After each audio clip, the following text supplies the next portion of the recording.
So welcome back from the channel, and in this episode we're going to review a new bench light. Whether you're a seasoned pro of model making or just starting out, having great lighting on your workbench is so very, very important. So without further ado, let's dive in.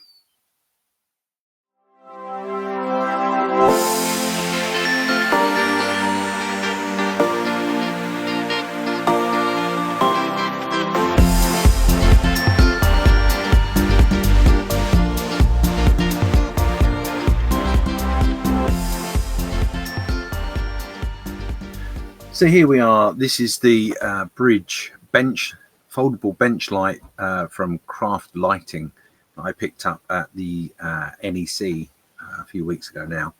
And I said I really like the look of it. I thought I'd give it a little bit of a shout out and a review as such. So obviously this is the box it comes in. Not going to hide anything. It's looking like it has other uses. So it's described on the box as an LED now desk light. So it's foldable.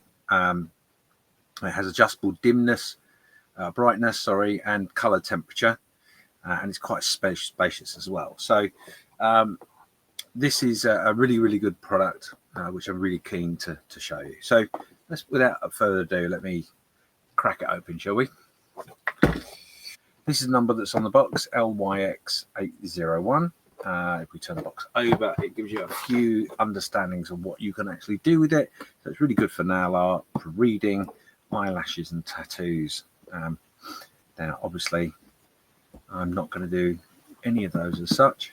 It's all to do with model making, but that's how it comes from, made in China, and it comes in black or silver. So let's crack the box open and have a look, shall we?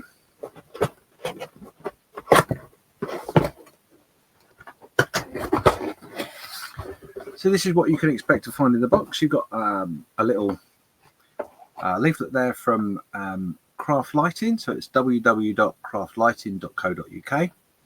Great bunch of guys, really helpful, and I found them really incredible to have a chat with about the lighting they do. Do all sorts of things, desk lights, like with the sort of normal work lights you would expect, and other bits and pieces there. So worth checking them out. As I said, that is their website just there. All the W's, craft-lighting.co.uk. So let's take this out of the box. We've got the actual light itself and a power unit that's in another box.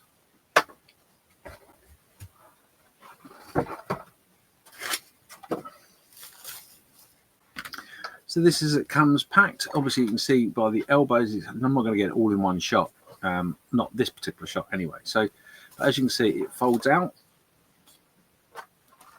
and you've got a light on the arm, if you like. I think that's what you'd call it. So on one side, a light that goes over the bench, and of course it's the same the other side.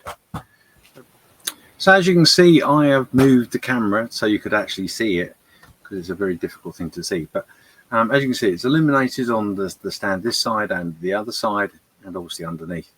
Now at the moment, the lighting on there is not very strong, because I don't want the camera to, as you can see, it gets brighter and brighter. What I'm going to do is I'm going to turn the other studio lights on. There we go. So we've got our studio lights are all off, and as you can see, that is on full power. So as you can see, this is a much more daylight sort of light, a little bit warmer,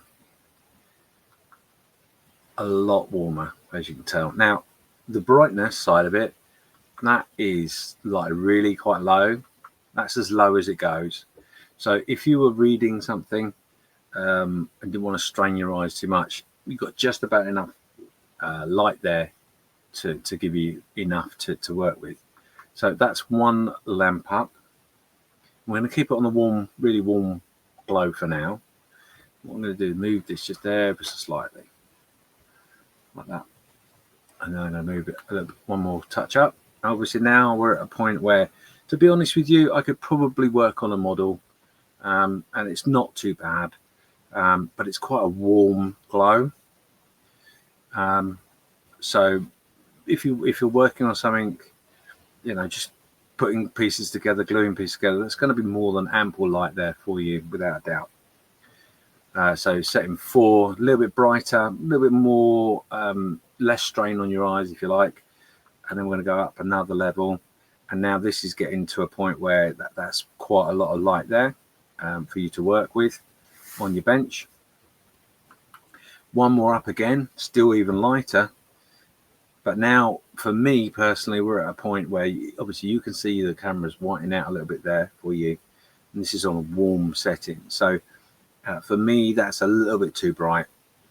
But it still goes up 1 more level, 2 more levels, 3 more levels, 4 more levels, and that's it. So that's as bright as it's going to get. This is my phone camera, the view you're looking at right now.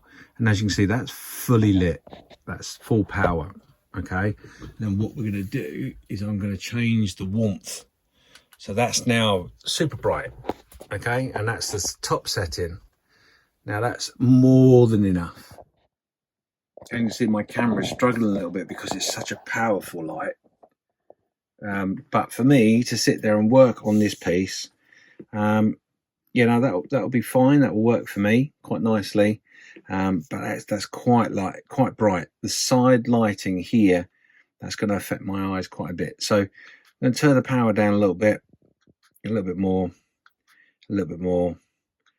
more. There we go. So we're at a working temperature there, I think, for me personally, which is a couple below the strongest setting, and that gives me plenty of lighting. Now, what I will be doing at this point is, obviously you can see I'm bringing the camera in, because one of the things in which I'm really interested in is that not only for me making models, but obviously if I'm doing videos and stuff, if I can bring the camera right down, that's going to really help me potentially when doing videos. So what I'm going to do is so I want to change the temperature setting one more time. That's obviously in between the really warmth and the daylight, which is a good light. You know, that's a quite easy light. It actually takes a little bit of stress off your eyes because of the brightness, because obviously when it's daylight, it's really, really, really bright. So that works quite well for me too. So overall, I'm really looking forward to having a play with this a lot, because I think this is going to benefit me a great deal with my workspace, etc. But what I am going to do is I'm going to trial it a little bit more, and I'm going to bring my camera right down to the bench, so I can really get in there to do some video and stuff.